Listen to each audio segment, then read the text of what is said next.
Hello children, ఎలా ఉన్నారు? ఓకేమ్మా. మనము గత సెషన్లో సెల్ స్ట్రక్చర్ అండ్ ఫంక్షన్స్, కణము యొక్క విధులు, వాటి యొక్క నిర్మాణం, ఈ అంశం గురించి చదువుకున్నాము. ఈ తరగతిలో పాఠం వెనుక ఉండేటువంటి కొన్ని కీలక పదాలు కొంతమందికి అర్థం కాలేదని చెప్పారు, అర్థమై ఉండవు కూడా. అటువంటి వాటి గురించి మనం ఇప్పుడు చూద్దాం. దీంట్లో ముందుగా ప్రోకారియోట్స్, యూకారియోట్స్ అనేది ఉంది. ప్రోకారియోట్స్ అంటే మామూలుగా మీరు వృక్ష కణము బొమ్మ గీశారు, ప్లాంట్ సెల్, యానిమల్ సెల్, వీటి యొక్క డయాగ్రామ్స్ గీశారు. ఈ డయాగ్రామ్స్ లోపల స్పష్టంగా ప్రామినెంట్గా న్యూక్లియస్ అనేటువంటి పార్ట్ను మీరు ఐడెంటిఫై చేశారు. న్యూక్లియస్ అనేది ఉంది. ఇది న్యూక్లియస్ అని ఎలా చెప్పగలిగారు? న్యూక్లియస్ చుట్టూ మెంబ్రేన్ ఉండబట్టి చెప్పగలిగారు. కొన్ని సెల్స్లో, ముఖ్యంగా యూనిసెల్యులార్ ఆర్గానిజమ్స్ అయినటువంటి వైరస్, బ్యాక్టీరియా మొదలైన సెల్స్లో ఈ న్యూక్లియస్ చుట్టూ మెంబ్రేన్ అనేది ఉండదు. మరి న్యూక్లియస్లో ఉండేటువంటి ఏదైతే ఆర్ఎన్ఏ, డిఎన్ఏ ఉందో అది సెల్ మొత్తము చెదిరిపోయి ఉంటుంది, లేదా కణము మధ్యలో ఒక చిక్కుబడ్డ దారపోగులాగా, లేదా నూడిల్స్ ఒక ప్లేట్లో వేసినట్టు ఈ డిఎన్ఏ, ఆర్ఎన్ఏ పోగులు ఉంటాయి. బ్యాక్టీరియా కణము మనం గిన ఇమేజ్ చూస్తే అర్థమవుతుంది. ఈ రకముగా న్యూక్లియస్ చుట్టూ ఒక మెంబ్రేన్ గిన లేకపోతే, వితౌట్ మెంబ్రేన్ గిన ఉంటే దాన్ని మనము ప్రోకారియోట్స్ అంటాం. Prokaryotes means no nucleus membrane cells are called prokaryotes. Prokaryotes తర్వాత యూకారియోట్స్. యూకారియోట్స్ అంటే కేంద్రకము చుట్టూ స్పష్టమైన త్వచము ఉంటుంది. Around the nucleus it have a very clear membrane, nucleus membrane. If nucleus membrane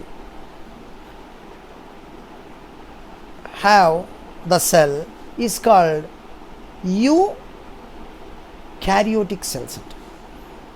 So prokaryotics, eukaryotics. Prokaryotics ముఖ్యంగా virus, బ్యాక్టీరియాలలో ఉంటాయి. Nucleus చుట్టూ membrane ఉండదు. No nucleus membrane. న్యూక్లియస్ చుట్టూ మెంబ్రేన్ ఉంటే యూకారియోట్స్ అని అర్థం చేసుకోవాలా.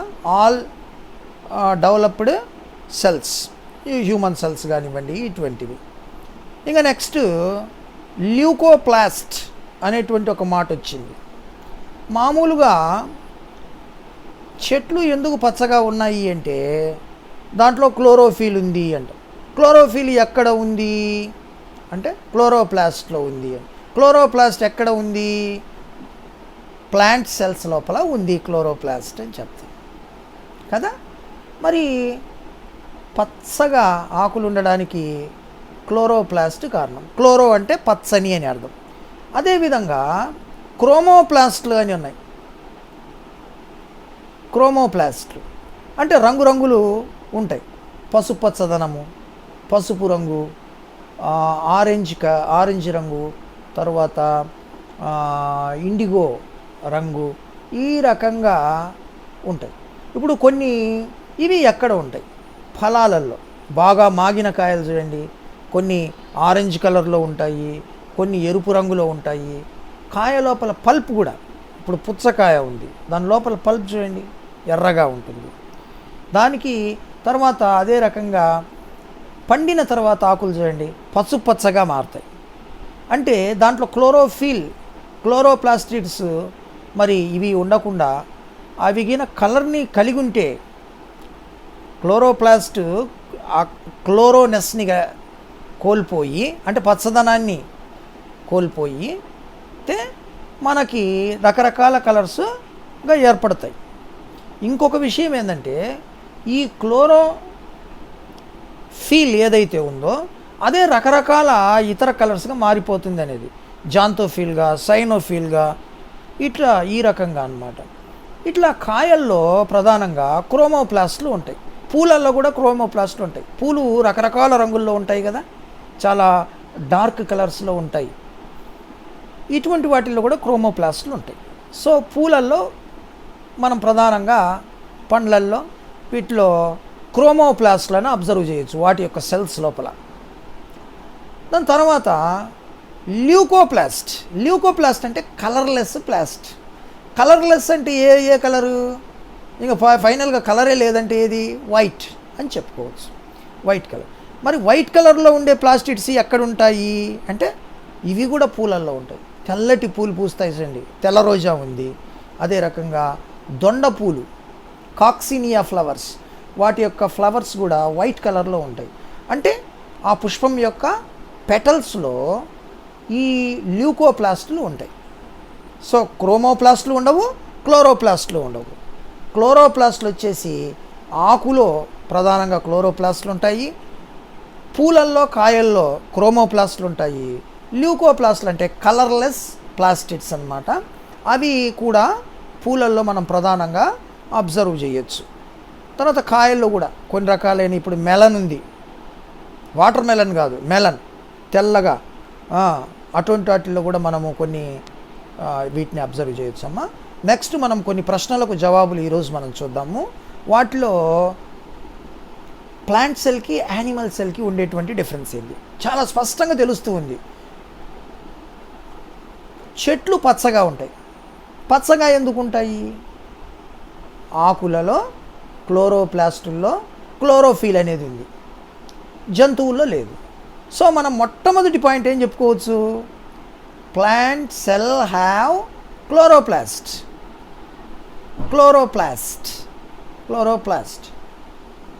Animal cell have no chloroplast, లేదా chloroplast are absent in animal cell. అయిపోయింది ఒకటి. వ్యాక్యూల్ దగ్గర, తర్వాత వ్యాక్యూల్స్ దగ్గరికి వస్తాం.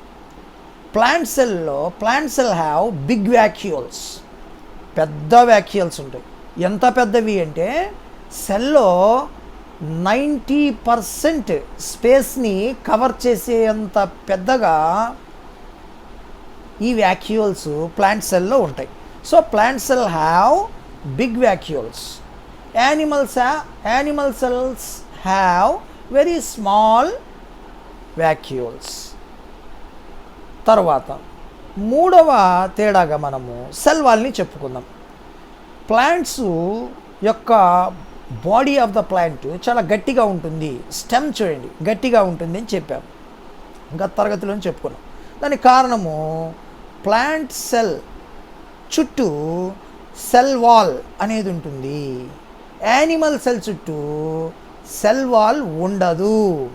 So plant cell have cell wall, animal cell have no cell wall, లేకపోతే హ్యావ్ సెల్ మెంబ్రేన్ అనైనా చెప్పచ్చు. సరే ఇదంతా ఎందుకు? Plant cell have cell wall, cell wall is absent animal cell లోపల రాయాలి. తర్వాత మనకి చిన్నపిల్లలకి ఇక్కడ దిష్టి చుక్క ఒకటి పెడతారు, దిష్టి చుక్క. అట్లా మనము ప్లాంట్ సెల్ యొక్క కేంద్రాన్ని, యానిమల్ సెల్ యొక్క కేంద్రాన్ని చూసినప్పుడు యానిమల్ సెల్ యొక్క న్యూక్లియస్లో ఒక చిన్న, ఇంకొక చిన్న న్యూక్లియస్ లాగా, ఒక దిష్టి చుక్కలాగా ఒకటి ఉంటుంది. దాన్ని మనం ఎండో న్యూక్లియస్ అని చెప్పచ్చు. So plant cell have no endo nucleus, animal cell have endo nucleus. So 4 తేడాలమ్మ. ఫస్ట్ తేడా క్లోరోప్లాస్ట్లు ప్లాంట్ సెల్లో ఉన్నాయి, యానిమల్ సెల్లో. సెకండ్, ప్లాంట్ సెల్లో వ్యాక్యూల్స్ పెద్దవిగా ఉంటాయి, యానిమల్ సెల్లో వ్యాక్యూల్స్ చిన్నవిగా ఉంటాయి. మూడో తేడా, ప్లాంట్ సెల్లో సెల్ వాల్ ఉంటుంది, యానిమల్ సెల్లో సెల్ వాల్ ఈజ్ ఆబ్సెంట్, ఉండదు, సెల్ వాల్ ఉండదు. నాలుగవ తేడా, ప్లాంట్ సెల్లో ఎండో న్యూక్లియస్ అనేటువంటి భాగము, న్యూక్లియస్ లోపల ఉండేటువంటి భాగము, ఎండో అంటే లోపల, ఎండో అంటే ఇన్సైడ్ అని అర్థం చేసుకోవాలి. ఎండో న్యూక్లియస్ ఉండదు, endo nucleus is absent. Animal సెల్లో endo nucleus is present. Develop చేసుకోగలరు కదా, నేను డాక్యుమెంట్ కూడా పంపిస్తాను దీని వెంట. తరువాత why the plant cells have big vacuoles అనేది, రైట్ ద రీజన్ అనేది ఒక ప్రశ్న ఉంది మనకు పాఠంలో. ఎందుకు ప్లాంట్ సెల్ లోపల పెద్ద వాక్యూల్స్ ఉంటాయి? ఎందుకు అంటే మొక్కలో ఆహారం తయారవుతుంది ప్రకృతి సిద్ధంగానే, ఆటోమేటిక్గా సూర్యశక్తిని ఉపయోగించి. దాన్నే మనం ఫోటోసింథసిస్ అన్నాం. అయితే ఈ ఫోటోసింథసిస్ జరుగుతున్నప్పుడు మరి అదనంగా తయారైన ఆహారాన్ని ఎక్కడ దాచుకోవాలా? రైతు పంటను పండిస్తాడు, పండించిన తర్వాత ఇంటికి తీసుకొని వచ్చిన తర్వాత గాదెలు అనే ఆ ఇళ్ళ దగ్గర ఉంటే ఆ గాదెల్లో ఈ అన్నీ కూడా, ఈ వడ్లన్నీ కూడా వేసి దాచుకుంటూ ఉంటారు రైతులు. ఇప్పుడు ఈయనైతే గిడ్డంగులు అవి వచ్చాయి, కళ్ళల్లో ఇంచే ధాన్యం కొనేస్తున్నారు, అది వేరే సంగతి. సో ధాన్యం దాచుకోవడానికి ప్రత్యేకంగా ఇండ్ల దగ్గర గాదెలు ఉండే. అదే రకంగా సెల్కి గాదె ఏది అంటే వాక్యూల్. సో దీంట్లో స్వయంగా తయారవుతుంది, అదనంగా తయారైన ఆహారాన్ని మరి దాచుకోవాలా. తర్వాత నీరు మొక్కకి నిరంతర అవసరము, నిరంతర అవసరము. మనము గుండె కొట్టుకోవడము ఎలా నిరంతర అవసరమో ఆ రకంగా మరి నీరు దానికి నిరంతర అవసరం. నీటి అణువుని బద్దలు కొట్టాలా, దాని నుంచి వచ్చిన శక్తితో అది కార్బన్ డయాక్సైడ్ను కార్బోహైడ్రేట్గా మార్చుకోవాలి. అదే ఫోటోసింథసిస్. కాబట్టి అది నీరు కూడా దాచుకోవాలి, మొక్క కణాలు నీటిని కూడా దాచుకోవాలి. కాబట్టి ఈ నీటిని, ఆహారాన్ని దాచుకోవడానికి దానికి ప్రధానమైన గిడ్డంగి లాంటివి లేదా వాటిని రిజర్వ్ చేసేటువంటి ఆర్గనల్స్ కావాలి. దాంట్లో భాగంగా దీంట్లో పెద్దవిగా ఉండేటువంటి ప్లాంట్ సెల్లో పెద్దవిగా ఉండేటువంటి వాక్యూల్స్ ఉంటాయి. అదే యానిమల్ సెల్కి అలా కాదు, ఆహారం సేకరించుకుంటుంది, తింటుంది, అవసరమైనంత వరకు తింటుంది. కాబట్టి దీనికి చిన్న వాక్యూల్స్ ఉంటాయి, ప్లాంట్ సెల్లో చిన్న వాక్యూల్. ఓకే, మనం next, who proposed the cell theory, in which year, what is cell theory అనేది కూడా ఒక ప్రశ్న ఉంది. What is cell theory, who proposed it, when did it proposed? Cell థియరీలో మొదటి మాట మొన్ననే చెప్పుకున్నాం, all organisms are build up by cells. అన్ని జీవులు, అన్ని సజీవులు కణములు అనేటువంటి భాగాల చేత తయారు అయ్యాయి. All organisms are made by cells, build by cells, constructed by cells. ఇది ఒకటో point. All cells are build by cells and cell products. Next point, all cells rises from pre existing cells. అన్ని కణాలు అంతకు మునుపు ఉన్న కణాల నుంచి వస్తాయి. మనము ఎలా వచ్చామో మన పూర్వీకుల నుంచి వచ్చాము అంటాం. ఇదే ఈ మాటకు అర్థం. All cells are rise from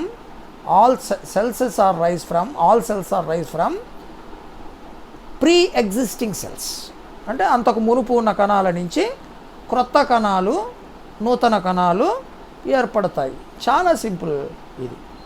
ఈ సిద్ధాంతాన్నే మనం సెల్ థియరీ అంటాము.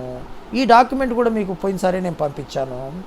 ఇది 1838-39లో ష్వాన్ స్వాన్ అంటే హంస కాదు, SWAN స్వాన్ కాదు. ఈయన ఇంకో స్వాన్, స్లైడెన్ స్వాన్. స్వాన్ అనేటువంటి వ్యక్తి, స్వాన్ హంస కాబట్టి, హంస జంతువు కాబట్టి ఆయన జువాలజిస్ట్ అని గుర్తుపెట్టుకున్నా పర్లేదు మీరు, ఏదో కొద్ది కామెడీ గట్ట. కొన్ని ప్రత్యేకమైన వాటి ద్వారా కూడా గుర్తు పెట్టుకోవాలమ్మా. దాన్ని స్మృతి గుర్తుల పద్ధతి అంటారు. మామూలుగా ఈయనైతే సైకలాజికల్ టెక్స్ట్ బుక్లో, సైకాలజీ టెక్స్ట్ బుక్లో స్మృతి గుర్తుల పద్ధతి అని ఒకటి ఉంది. ఏదో గుర్తు పెట్టుకొని కొన్ని టెర్మినాలజీని, కొంత టెర్మినాలజీని గుర్తుపెట్టుకోవాలి. కొంత టెక్నిక్స్ అంటాం. ఆల్ సిల్వర్ టీ కప్స్ అని సైను కొసైను వీటిలో వచ్చే దగ్గర చెప్తా ఉంటారు. ఆల్ సిల్వర్ టీ కప్స్, ఇటువంటి కొన్ని టెక్నిక్స్ అవి, అటువంటిదన్నమాట ఇది కూడా. సరే, స్వాన్ అనే అతను జువాలజిస్టు, స్లైడెన్ అనే అతను బాటనిస్ట్, వృక్షశాస్త్రవేత్త. వీళ్ళిద్దరు స్లైడెన్, స్వాన్ అనేటువంటి ఇద్దరు శాస్త్రవేత్తలు 1838-39 సంవత్సరంలో ఈ సెల్ థియరీ అనేదాన్ని కనిపెట్టారు. సెల్ థియరీ ప్రకారం ఏంది, అన్ని జీవులు కణాల వల్ల తయారవి ఉంటాయి. అన్ని జీవులు వాటి పూర్వపు అన్ని కణాలు వాటి పూర్వపు కణాల నుంచి పుడతాయి అని కణ సిద్ధాంతం అమ్మ. తర్వాత మనము ప్రోకారియోట్స్కి యూకారియోట్స్కి కూడా డిఫరెన్స్ ఉంది. అది నేను మీకు ఇందాకనే చెప్పాను. సరే, దాని ప్రకారంగా మీరు రాసుకోండి. ప్రోకారియోట్స్కి ఎగ్జాంపుల్ బ్యాక్టీరియా, తర్వాత యూకారియోట్స్కి example human being, cat, rat ఏదైనా కావచ్చు, వాటి యొక్క సెల్స్. తర్వాత lysosomes are called suicidal bags of the cell. Why అని అడిగారు. లైసోజోమ్స్ లోపల హైడ్రోలైటిక్ ఎంజైమ్స్ అనేటువంటి శక్తివంతమైన యాసిడ్ వంటి పదార్థాలతో తయారై ఉంటుంది. యాసిడ్ దాడి చేశారు అంటారు. యాసిడ్ ఆకు మీద పోసినా కూడా, కాన్సన్ట్రేటెడ్ యాసిడ్, ఆకు కాలిపోతుంది, అట్నే పాలిపోయి మాడిపోతుంది. అట్లనే హ్యూమన్ చర్మం కూడా, మనిషి యొక్క చర్మం మీద వేసిన అదే పరిస్థితి. అటువంటి శక్తివంతమైనటువంటి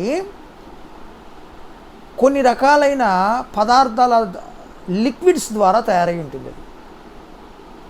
వాటిని మనము ఓవరాల్గా హైడ్రోలైటిక్ ఎంజైమ్స్ అంటాం. ఈ లైసోజోమ్స్ హైడ్రోలైటిక్ ఎంజైమ్స్ని వాటి నిండుగా కలిగి ఉండి, ఏదైనా ప్యాథోజన్ వచ్చినప్పుడు కానీ, లేదా ఒక హార్డ్ కాంప్లెక్స్ ఫుడ్ మాలిక్యూల్ వచ్చినప్పుడు కానీ, దాన్ని అప్రోచ్ అయ్యి, దాన్ని సమీపంగా వెళ్ళి, దాని దగ్గరకు వెళ్ళి ఒక్కసారి తనను తాను పేల్చుకుంటుంది, బ్లాస్ట్ అవుతుంది.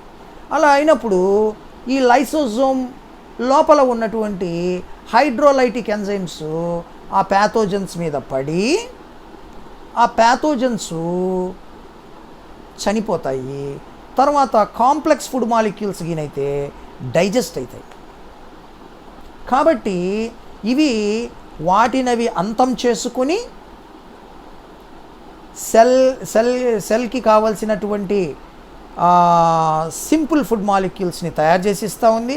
తర్వాత ప్యాథోజన్స్ అంటే జబ్బులను కలిగించే సూక్ష్మజీవులను చంపివేస్తూ ఉంది. కాబట్టి ఈ రెండు తనను తాను పేల్చేసుకుంటూ ఉంది, కాబట్టి తనను తాను నాశనం చేసుకొని మంచి చేస్తూ ఉంది. కాబట్టి వీటిని ఏమన్నారంటే సుసైడల్ బ్యాగ్స్ ఆఫ్ ద సెల్ అన్నారు. ఓకేనమ్మా. ఇటువంటివి ప్రశ్నలు మీకు పాఠం వెనక ఉన్నాయి. అన్నీ సింపుల్.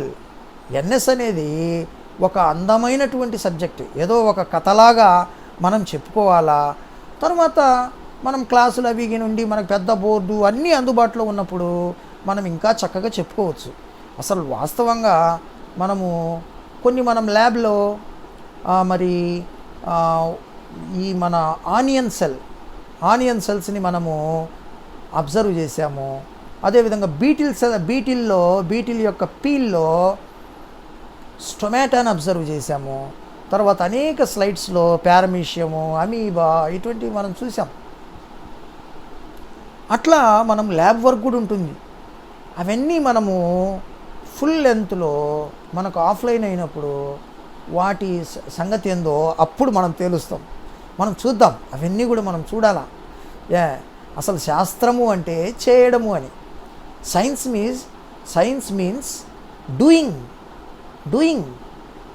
ఇప్పుడు మనం ఏ రూపంలో చెప్తున్నాము? మనం పూర్వకాలంలో పద్ధతిలో చెప్తున్నాం, ఒక లెక్చర్ టైప్లో చెప్తున్నాం, ఉపన్యాస టైప్లో చెప్తున్నాం అన్నమాట. డిస్కషన్స్ కూడా లేవు. ఎందుకు? మన దగ్గర ఉండేటువంటి టెక్నాలజీ, మీ దగ్గర ఉండేటువంటి టెక్నాలజీ దీనికి అనుగుణంగా లేదు. Okay children, boy children. మీరు ఇప్పుడు ఏం చేస్తారంటే కొన్ని ప్రశ్నలకు జవాబులు రాసి మరలా బొమ్మలన్నీ, నేను మొన్న ఇచ్చిన బొమ్మలన్నీ ఒకసారి మరలా వేసి నాకు సబ్మిట్ చేయండి. తర్వాత నేను ఇప్పుడు మీకు ఇవి కొన్ని డాక్యుమెంట్స్ పంపిస్తాను, కొన్ని ప్రశ్నలకు సంబంధించి. అవి చూసుకోండి, వాటిని బాగా చదవండి. రేపు లేదా ఎల్లుండి 1-2 రోజుల లోపల నాకు మీరు అవి నా వాట్సాప్ నంబర్కు సబ్మిట్ చేయండి అమ్మా. సరే, సెలవు, బాయ్.